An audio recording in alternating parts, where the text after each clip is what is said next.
देश न्यूज में आपका स्वागत है। मैं हूं आपके साथ धर्मिष्ठा और आप देख रहे हैं हमारा खास कार्यक्रम चक्कर राजनीति का। विधानसभा में भाजपा की 163 सीटें हैं और कोई सियासी मजबूरी नहीं, पूरा बहुमत है। और पिछले लोकसभा चुनाव के नतीजे को देखें तो भाजपा ने 29 में से 28 सीटें जीती थी।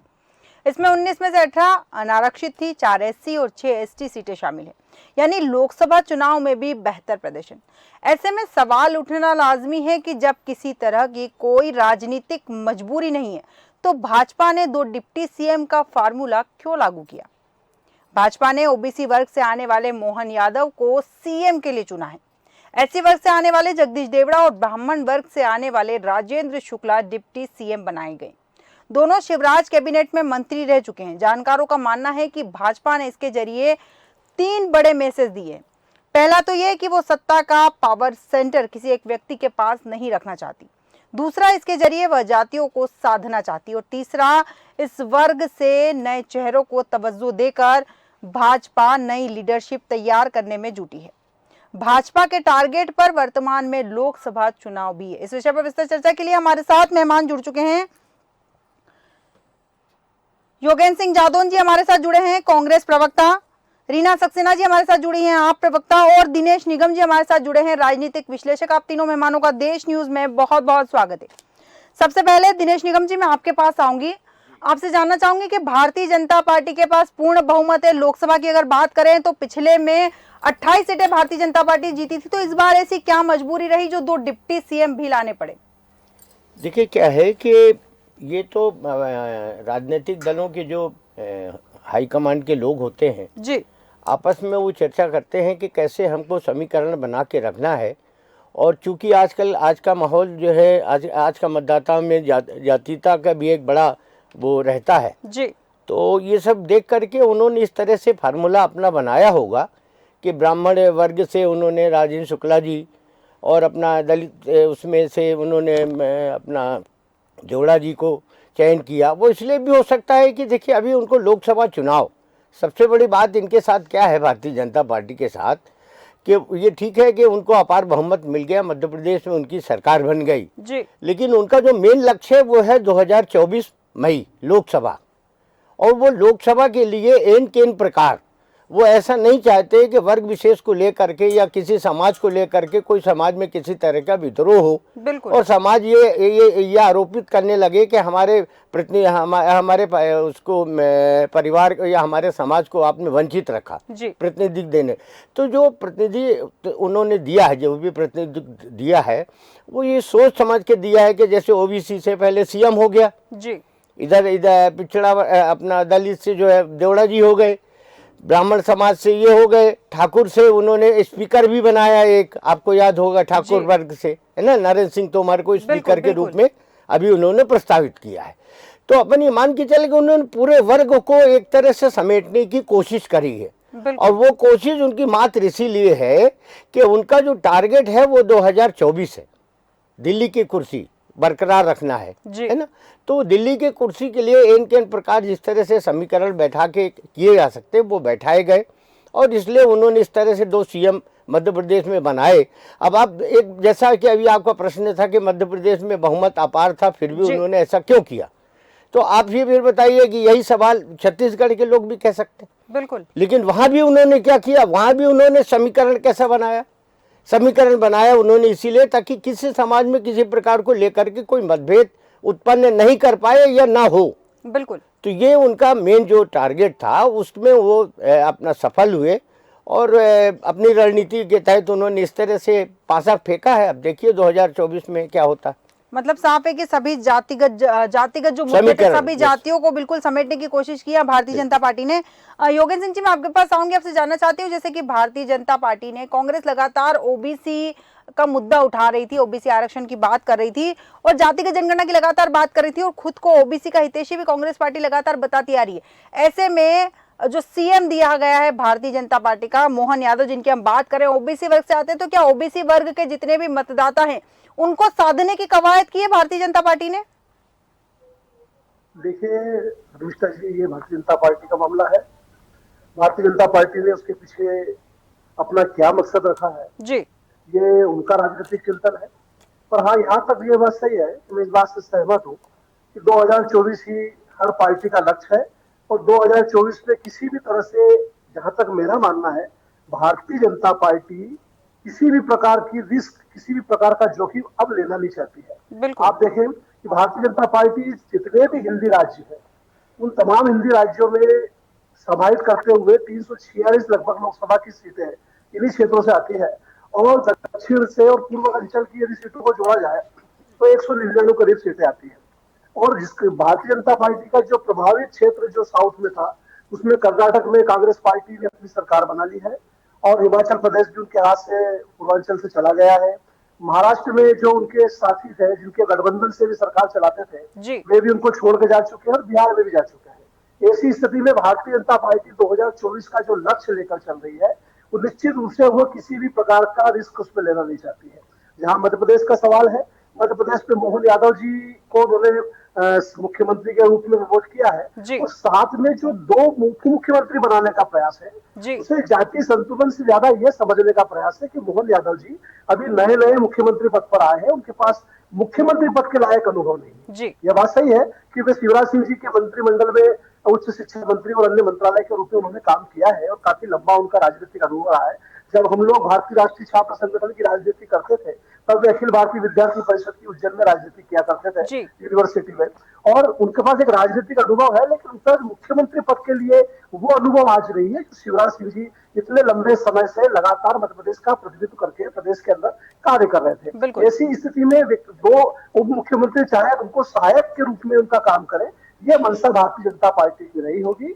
लेकिन हम तो यही चाहते हैं कि हम विपक्ष के रूप में हम चाहते हैं कि एक अच्छी सरकार चले। मध्य प्रदेश के अंदर जो जनादेश मिला है, तो मध्य प्रदेश के अंदर उनके दायित्व का निर्वहन हो, प्रदेश के अंदर जो है नारी लक्ष्मी को लेकर आए, तो महिलाओं के हितों के लिए भी काम हो। हम चाहते हैं कि महिलाओं को सुरक्षा की दिशा में भी काम होना चाहिए, महिलाओं की शिक्षा की दिशा में भी काम होना चाहिए। बिल्कुल बिल्कुल सही कहा आपने कि सुरक्षा और शिक्षा की दिशा में भी काम होना चाहिए। रीना सक्सेना जी, आपके पास आऊंगी, आपसे जानना चाहती हूँ कि जैसे भारतीय जनता पार्टी ने मध्य प्रदेश की अगर बात करूं तो मध्य प्रदेश, छत्तीसगढ़, राजस्थान तीनों ही जगह जातिगत समीकरणों को साधने की पूरी कोशिश की है और यही कारण है उन्हें कि ओबीसी से उन्होंने सीएम दिया, एससी वर्ग से जगदीश देवड़ा आते हैं, उन्हें भी अब अच्छा खासा पद दिया, राजेंद्र शुक्ला को भी अच्छा खासा पद दिया जो ब्राह्मण वर्ग से आते हैं।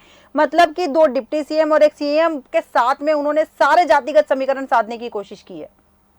बिल्कुल, भारतीय जनता पार्टी अब 2024 पर फोकस कर रही है जी, और उसने देख लिया है कि भाई काम की दृष्टि से देखा जाए तो बेरोजगारी चरम सीमा पर है, महंगाई चरम सीमा पर है, डॉलर की जो बात करते थे वो भी आज 85 रुपए हो गया है। तो जो मुद्दे लेके मोदी जी आए थे कि हम रोजगार देंगे, हम महिला सुरक्षा देंगे, हम महंगाई को कम करेंगे, खासतौर से महंगाई को दूर करने के लिए ही मोदी जी आए थे। मगर महंगाई आज आसमान छू रही है, दाल भी 20% और महंगी हो गई है। आप रोज पेपर उठाइए तो आपको पता चलता है कि प्याज महंगा, तो कभी टमाटर महंगा, चलिए ये तो फसलीय है, मगर अनाज महंगा।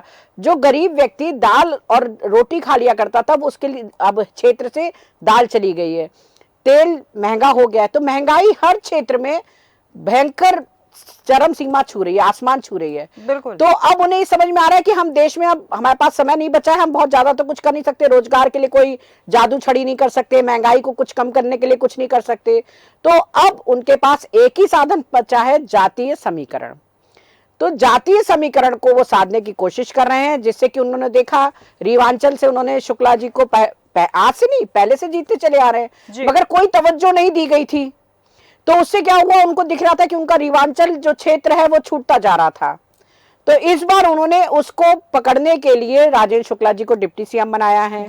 यादव वर्ग को भी, क्योंकि अखिलेश यादव जी के साथ अभी सब हुआ, ये सब हुआ, तो उन्होंने देखा कि अगर हमें यादव समुदाय पकड़ना है तो यादव को, मोहन यादव जी को उन्होंने मुख्यमंत्री बना दिया। चूंकि वो नए हैं इसलिए 2 डिप्टी सीएम बना दिए ताकि कि उनको जो है अच्छे से काम हो सके। देवड़ा जी को उन्होंने एससी वर्ग वो कर लिया है, तोमर जी को उन्होंने वो कर दिया है।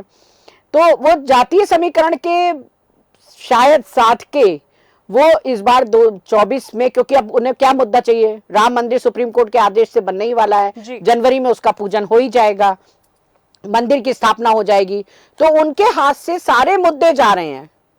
महंगाई पे वो कुछ कर नहीं पाए, महिला सुरक्षा पर वो कुछ नहीं कर पाए, रोजगार पर वो कुछ नहीं कर पाए। तो अब उन्हें लग रहा है कि एक जातीय समीकरण ही एक ऐसा मुद्दा बचा है जिसके माध्यम से हम 2024 को जीत सकते हैं। तो इसीलिए वो जातीय समीकरण लेके चल रहे हैं। ठीक है रीना सक्सेना जी, इस वक्त हमारे साथ सत्येंद्र चौधरी जी जुड़ चुके हैं, भारतीय जनता पार्टी के प्रवक्ता। सत्येंद्र जी, देश न्यूज में आपका बहुत बहुत स्वागत है।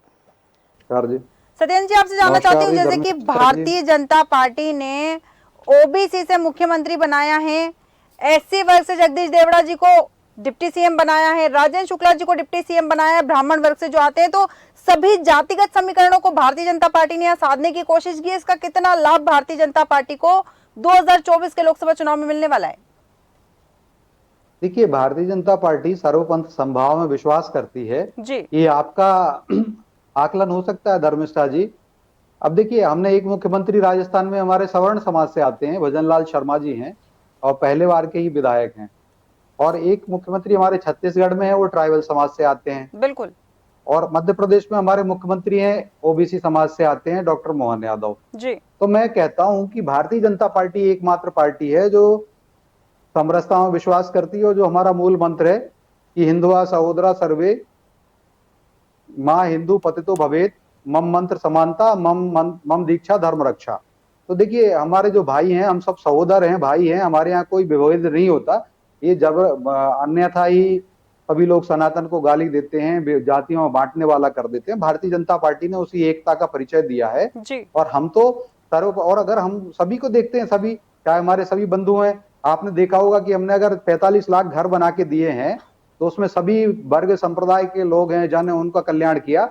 और जिस प्रकार से अभी ये जो मुख्यमंत्री हैं, अब 2 ही डेप्यूटी मुख्यमंत्री बन सकते हैं, एक मुख्यमंत्री बन सकते हैं। आप देखिए, इसमें ये जरूर एक संदेश गया, ये संदेश बड़ा संदेश गया, जिस प्रकार से यादव अगर मुख्यमंत्री है, अगर मान लिया जाए समाजवादी पार्टी कोई मुख्यमंत्री बनाती है और यादव बना, मैं मानता हूं मुलायम सिंह यादव थे, फिर अखिलेश यादव हुए, लेकिन देखिए आप उनमें यादव में भी वो उनके शिवपाल यादव जी कभी मुख्यमंत्री नहीं बन पाए, कभी रामगोपाल यादव मुख्यमंत्री नहीं बन पाए, या कभी और नहीं बन पाएगा। मैं दावे के साथ कहता हूं, अगर समाजवादी पार्टी से कभी कोई ऐसा परिकल्पना कर ली जाए, हाइपोथेकेशन, तो वो बनेगा कौन? डिंपल यादव जी हैं, भाभी जी, या फिर और कोई उनके पुत्र वगैरह बन जाएंगे अखिलेश जी के। या अगर बात करें लालू यादव की, बात करें लालू यादव जी का जो परिवार है बिहार में, उसमें भी अगर देखेंगे तेजस्वी और उनके जो भाई वगैरह हैं, वही सब भी बन सकते हैं जी। कोई और नहीं आ सकता। भारतीय जनता पार्टी है कि वो साहस रखती है कि किसी दूसरे इतर यादव की बात करें जी, एक सामान्य यादव बंधु को भी मुख्यमंत्री बना सकती है। It is the biggest achievement और ये बिगेस्ट एग्जाम्पल ऑफ समरसता, जो समरसता का या भारतीयता का जो उदाहरण है वो भाजपा के अंदर ही है। देखिए, नहीं होता, मैं कह रहा हूं, क्यों नहीं बना पाए शिव मुख्यमंत्री, क्यों नहीं बना पाए रामगोपाल यादव, इतने वरिष्ठ और ज्ञाता हैं। और तेजस्वी यादव आप देख लीजिए, जीता जागता उदाहरण है। तेजस्वी को लालू यादव मुख्यमंत्री बनाने के लिए पूरी अपना टेबल तपस्या सब जितनी भी है वो झोंक रहे हैं, और उनके दोनों को आप देखते रहते हैं, जिस प्रकार से विवाद भी आता है। तो मैं बताऊं, दूसरे और भी यादव, लेकिन उनकी कभी आरती। भारतीय जनता पार्टी मतलब भारतीय जनता पार्टी, भारतीय जनता पार्टी मतलब भारत माँ के लाल की आरती। ठीक है, बिल्कुल बिल्कुल। और भारत माँ के लाल कोई भी हो सकता है, आप भी हो सकती है, मैं भी हो सकता हूँ, बिल्कुल। हमारे ये सब भाई हैं, जितने सब हमारी पार्टी से जो विश्वास रखते हैं, जो हमारी विचार हैं, वह सब भारत माँ के लाल हैं। भारतीय जनता पार्टी उनकी आरती कभी भी उतार सकती है। ठीक है, दिनेश निगम जी, यहाँ मैं आपके पास आऊंगी। बिल्कुल सत्येंद्र जी, दिनेश निगम जी, यहाँ मैं आपके पास आऊंगी। जैसा कि सत्येंद्र जी ने कहा है कि समरसता का उदाहरण पेश किया है भारतीय जनता पार्टी ने। यहाँ मैं आपसे एक चीज और जानना चाहती हूँ, अगर मध्य प्रदेश, छत्तीसगढ़, राजस्थान, तीनों राज्यों की अगर मैं बात करूँ तो 4 की चौकी बिठाई है इस बार भारतीय जनता पार्टी ने। अगर आप गौर करेंगे सभी पर, सीएम और डिप्टी सीएम पर अगर गौर करेंगे तो 4 की चौकी साफ नजर आएगी। इस पर थोड़ा सा प्रकाश डालेंगे आप? नहीं, बिल्कुल, वो तो स्पष्ट है जो आप कह रही हैं, कोई ये तो छुपी बात। जिस तरह से उन्होंने 3 राज्यों में अपना सीएम और उन्होंने डिप्टी सीएम की चौकड़ी बैठाई है, और जातिगत को ध्यान में रखते हुए जिस तरह से उन्होंने पासा खेला है, तो वो मैंने आपसे पहले भी अभी कहा कि ये पासा उनका 2024 के लिए है, क्योंकि 2023 का जो असेंबली के चुनाव होने थे वो तो हो चुके, उसमें उनको जो मिलना था वो मिल गया, सरकार उनकी बन गई। अब उनका मेन टारगेट है 2024। जैसा कि अभी हमारी एक प्रवक्ता ने कहा, मैं उनकी बात को थोड़ा आगे बढ़ाना चाहता हूँ। उन्होंने कहा कि नहीं, निश्चित रूप से महंगाई और ये वो जो भी है, इन मुद्दों को लेकर के अब समय कम है, इसलिए इन मुद्दों के दम पे चुनाव नहीं जीता जा सकता है। तो उन्होंने इस तरह से पांसा फेंका कि उन्होंने जातीय समीकरण करके और पूरे तीनों स्टेटों में जो है अपने अपने आदमी बना दिए, आज समाज के लोगों को प्रतिनिधित्व दे दिया, है ना। तो अब जिस तरह से आप कह रहे चौकड़ी, तो वो चौकड़ी ही है और यही चौकड़ी के दम पे वो लोकसभा चुनाव जीतना चाहते हैं। ठीक है, भारतीय जनता पार्टी चौकड़ी के दम पर चुनाव जीतना चाहती है, तैयारी कर दी है भारतीय जनता पार्टी ने लोकसभा का चुनाव जीतने की। योगेंद्र सिंह जी, मैं आपके पास आऊंगी, यहाँ पे आपसे जानना चाहती हूँ कि भारतीय जनता पार्टी ने तो पूरी कमर कस ली है लोकसभा का चुनाव जीतने की, कांग्रेस यहाँ कहाँ पर है? देखिए, भारतीय जनता पार्टी अपना संगठन है, उनका अपना कार्य है, उनका अपना क्षेत्र है, उनका अपना तरीका है काम करने का, और कांग्रेस पार्टी अपने स्तर पे अपना काम तो ये कर रही है। भारतीय जनता पार्टी और कांग्रेस पार्टी के बीच में जो भी लोकसभा चुनाव का संघर्ष है, मैं तो ये चाहूंगा कि जातिगत आधार पर राजनीति करने की बजाय इस देश में मुद्दों की राजनीति का दौर होना चाहिए, इस देश में मुद्दों की बात होना चाहिए। योगेंद्र जी, जातिगत जनगणना तो कांग्रेस ही लेके आई है। जातिगत जनगणना केवल राजनीति का आधार नहीं होना चाहिए, जातिगत जनगणना पर विपक्ष को भी साथ में खड़ा होना चाहिए। सत्येंद्र जी, जातिगत जनगणना का आधार यह है कि जाति वर्ग के माध्यम से शासन द्वारा चलाई जाने वाली तमाम योजनाओं के क्रियान्वयन में सबकी समान सहभागिता हो जाए, अपने अपने क्षेत्र के अपनी अपनी जनसंख्या के अनुपात में, तो निश्चित रूप से विकास हर स्तर तक पहुंचे, यह प्रयास होना चाहिए। बिल्कुल सही कहा। जनगणना की बात है, मेरा ये कहना है धर्मिष्ठा जी कि आप देखिए, हम जातिगत जनगणना में हम एससी और एसटी वर्ग को भी समाहित करते आ रहे हैं, तो क्या उससे हम पृथक हो गए?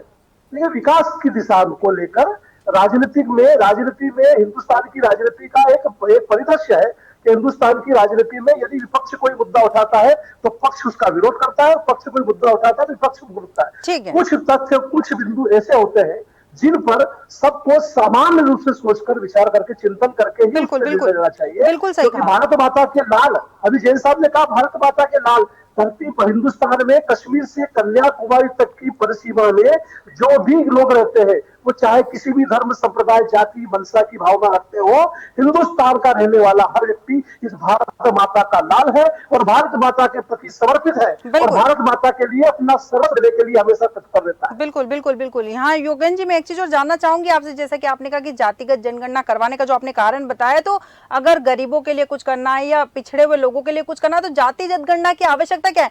उनकी आय देखिए ना, उनकी आय अगर ठीक नहीं है तो उसे मजबूत कीजिए। जातिगत जनगणना की आवश्यकता कहाँ पड़ रही है? देखिए, आय की बात यदि हम करें धर्मिष्ठा जी, तो हिंदुस्तान के अंदर देश की आजादी के पश्चात ही सबसे बड़ा वर्ग जो था अनुसूचित जाति और जनजाति का वर्ग था, जिसको हिंदुस्तान में हमें समाज की दिशा के साथ जोड़ने की उन्हें आरक्षण मिल गया। आज बहुत सारे ब्राह्मण ऐसे हैं, बहुत सारे ब्राह्मण ऐसे हैं जो मांग कर खाना खा रहे हैं, भिक्षा से उनका जीवन चल रहा है। तो आर्थिक स्तर उनका भी नीचे है ना, पर उन्हें सामान्य वर्ग में डाल दिया ये बोल के कि वो कुछ नहीं कर सकते। नहीं, सामान्य वर्ग के अंदर भी पिछड़े हुए वर्ग के लोग हैं, सामान्य वर्ग में भी पिछड़ा वर्ग है जो आर्थिक रूप से आधार पर उनको व्यक्त कर सकते हैं, और मध्य प्रदेश में भी आर्थिक रूप से आरक्षण के लेकर प्रयास हुए हैं, और आर्थिक आधार पर आरक्षण की बात जो है हिंदुस्तान में भारतीय जनता पार्टी कर रही थी जब वो इस देश के अंदर विपक्ष में थी। बिल्कुल, ये प्रयास हुए हैं, लेकिन ये जमीनी स्तर पर कितना काम हुए हैं ये देखना दिलचस्प है। सत्येंद्र जी, देखिए धर्मिष्ठा जी, मेरे मित्र जो कह रहे हैं जी, तो मैं बिल्कुल, ये मुझे लगता है अगर कांग्रेस के वरिष्ठ नेतागण सुनेंगे या राहुल गांधी जी वगैरह तो बड़े दुखी हो जाएंगे इनकी बात से, क्योंकि कांग्रेस कभी भी भारत नहीं कहती है। आपको बता दूं, कांग्रेस सदैव भारत की जय करती, कांग्रेस माता की जय करती है। कांग्रेस ने एक है और वो मंत्र है कि तुम्हें माता चापे तुम्हें बंधुश्च भगनी जीजाजी रावट वाड्रा जी तुम्हें सर्वम मम देव देवा। जिस प्रकार से उनके सभी देव जो हैं, राहुल जी, प्रियंका जी, सोनिया जी, राजीव जी, संजय गांधी जी, इंदिरा, यही मंत्र पढ़ते रहे, तो मुझे लगता है यह चीज उनके उचित नहीं है बोलना। भारत माता के लाल की आरती उतारी तो भारतीय जनता पार्टी है, मैंने सही कहा है। और जिस प्रकार से अब जातिगत जनगणना की बात है, तो देखिए कांग्रेस बताए, मेरे मित्र हैं योगेंद्र जी, और बहुत अच्छी बात है, मैं उनकी बात को, हम भारतीय जनता पार्टी उसको रखती है कि सभी भारत माता के लाल हैं। लेकिन योगेंद्र यादव जी हैं, हमारे राजपूत समाज से आते हैं, मुझे ऐसा लगता है, मेरे यादव मित्र भी हैं, तो ये सवर्ण है, अनारक्षित वर्ग में आते हैं। लेकिन इस अनारक्षित वर्ग को दुखी और प्रताड़ित करने का काम कांग्रेस ने किया अनेक वर्षों तक, और हमें यह अवसर क्यों प्राप्त हुआ, ये प्रश्न यक्ष प्रश्न आ जाता है कि हमने सामाजिक और आर्थिक आधार पर 10% का आरक्षण देने का काम, चाहे वो हमारे सवर्ण हो, चाहे हमारे वो ब्राह्मण हो, चाहे ठाकुर हो, चाहे वैश्य बनिए हो, चाहे वो माहेश्वरी हो, इस प्रकार से जो भी व्यक्ति, जो भी वर्ग है जो सामान्य में आता है, जो अनारक्षित आता है, उसको हमने 10% आरक्षण देने का कार्य किया है शासकीय सेवाओं में। और उसके लिए एक बहुत बड़ा कार्य भारतीय जनता पार्टी की, मोदी जी की सरकार ने किया, जिसको लोकसभा में रखा गया, फिर राज्यसभा में पारित कराया गया, फिर उसको कानून बना, वो राष्ट्रपति का अध्यादेश उसके अंदर आया और राष्ट्रपति के सिग्नेचर होकर के वो कानून बन गया और भारत में लागू हो गया। हमने 2019 के पहले इसको रखा था जी। तो ये भारतीय जनता पार्टी को नहीं करना पड़ता अगर कांग्रेस इतनी जातिगत हितैषी होती। अच्छा, दूसरी ये देखिए, कांग्रेस ने बहुत ही छल किया जातिगत जड़। ये कांग्रेस वही कांग्रेस है जब कहते थे इंदिरा जी की बात पर, जात पर ना पात पर, इंदिरा जी की बात पर मोहर लगेगी हाथ पर। और आज यही राहुल गांधी है, ये इस प्रकार से अपनी राजनीति को बिल्कुल उल्टा कर लिया, शीर्षासन कर दिया राजनीति का। और आप देखिए, महापाप, महादुख, महाकष्ट दिया इन्होंने। जब काका कालेलकर कमीशन बनाया गया 1952-53 में, गठन किया गया उसका कि ओबीसी वर्गों का कल्याण किया जाए, तो उस काका कालेलकर की रिपोर्ट को, कमीशन की रिपोर्ट को दबाने का काम प्रधानमंत्री पंडित जवाहरलाल नेहरू जी ने किया, इंदिरा गांधी ने किया, और ये चलता रहा। फिर 1977 में जब भारतीय जनता पार्टी की सरकार, तब हमें सौभाग्य मिला और हमने कमीशन को दबाया, फिर से और मंडल बनाया गया। तो मंडल कमीशन की जब रिपोर्ट आई तब इंदिरा सरकार आ गई। तो इंदिरा गांधी की सरकार ने 1981 से 1984 तक उसको दबाने का काम किया, मंडल कमीशन को। और फिर पुनः राजीव गांधी की सरकार ने, 10 सेकंड और दीजिए, पुनः राजीव गांधी की सरकार ने भी अपने 1989 तक दबाने का काम किया। भारतीय जनता पार्टी की सौभाग्य।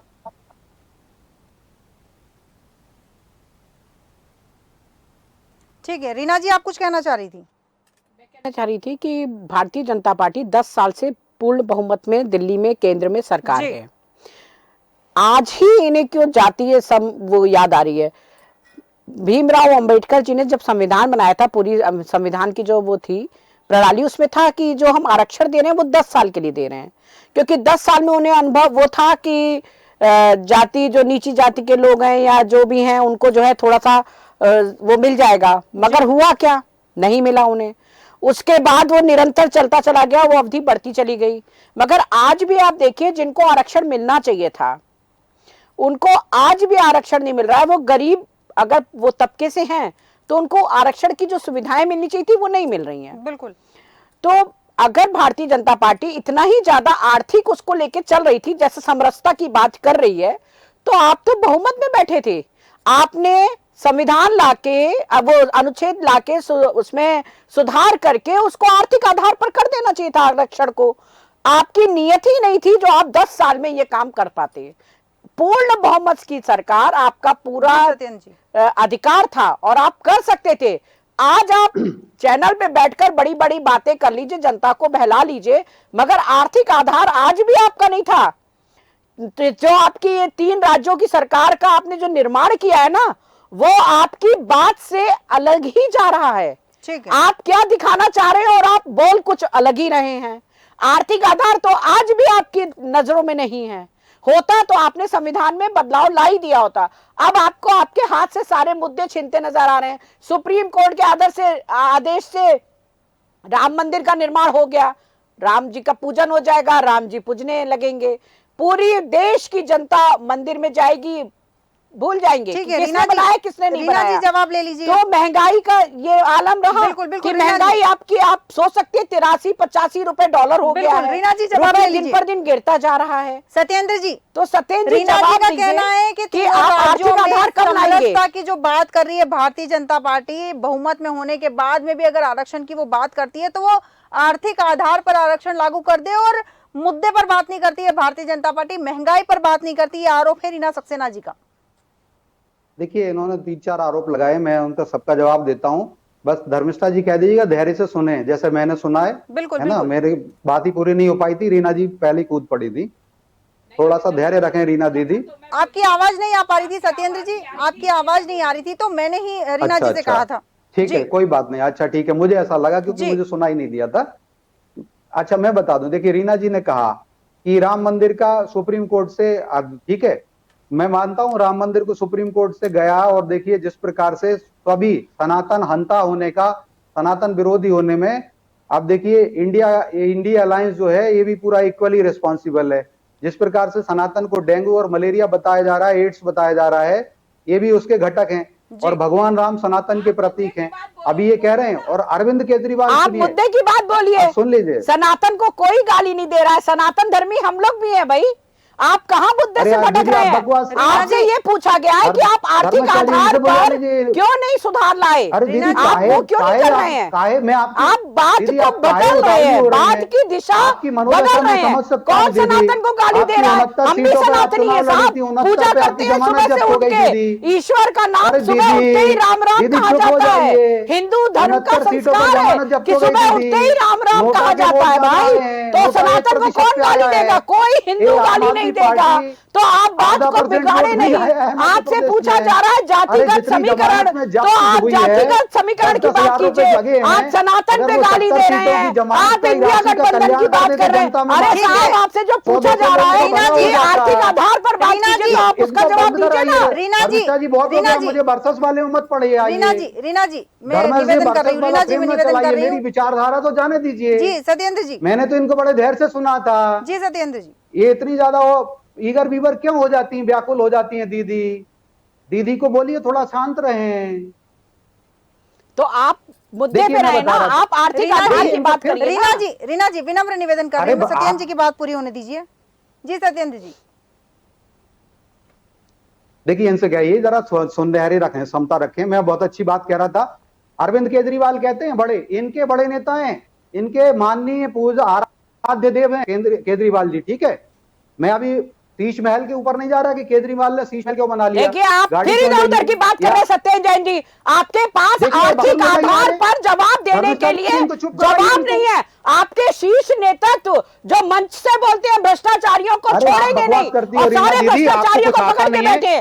खुद का स्वयं का अपना 900 करोड़ का मकान बन रहा है आपके शीर्ष नेतृत्व का, खुद का पर्सनल मकान 900 करोड़ का। हम उसकी जवाब नहीं मांग रहे। आप पता नहीं कहाँ जा रहे हैं। आप पूछा जा रहा है उसकी बात, उसका जवाब नहीं दे पा रहे हैं आप ऐसे। रीना जी मैं नहीं बैठना चाहता ऐसे, मैं सही जवाब दीजिए ना। आप तो इधर उधर भटक रहे हैं। सत्येंद्र जी, रीना जी ठीक है, चूंकि हमारे पास समय की भी सीमा है, मैं बात नहीं हूँ। अगर मैं सही जवाब नहीं दे रहा हूँ जी धर्मिष्ठा जी, मैं अगर सही जवाब नहीं दे रहा हूँ, ये मेरे को कोर्ट में ले जाएं जी, मैं कोर्ट में घसीट ले, मैं कोर्ट में जवाब दूंगा।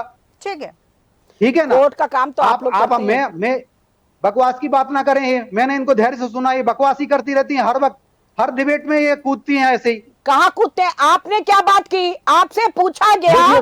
देखिए भारतीय जनता पार्टी संस्कार भूलती जा रही है। कुछ नहीं कहा, पूछा गया था सभी ने। सुनिए बात बताएं आपके अंदर, if you have any courage to listen the words of your co-panelists, just listen my words, just listen my words. I am requesting you again and again. शांति रस्तु, धैर्य रस्तु, ठीक है। हाँ, शांति रस्तु, धैर्य रस्तु। मैं बता दूं, बताइए क्यों अरविंद केजरीवाल जी ये कहते हैं कि मैं अयोध्या में जाऊंगा क्योंकि मेरी नानी कहती थी। बात कर रही है, बेवकूफ लोगों को मत बुलाया करो धर्मिष्ठा जी। बेवकूफ लोगों को बुलाया करो, टाइम खराब करवा रही है। विनम्र निवेदन है, संस्कार देखिए आप अपने भारतीय जनता पार्टी के संस्कार। बात आप श्लोक पढ़ने से नहीं, आप संस्कारी हो जाएंगे साहब। तो मूर्खों के सरदार कहना बनता है। ये आपके बॉडी लैंग्वेज है, ये आपका संस्कार है। हम मुद्दे से भटक रहे हैं। दिनेश जी आप संस्कारी, मैंने एक शब्द भी आपके संस्कारी नहीं हो जाते। कुछ कहना चाह रहे थे?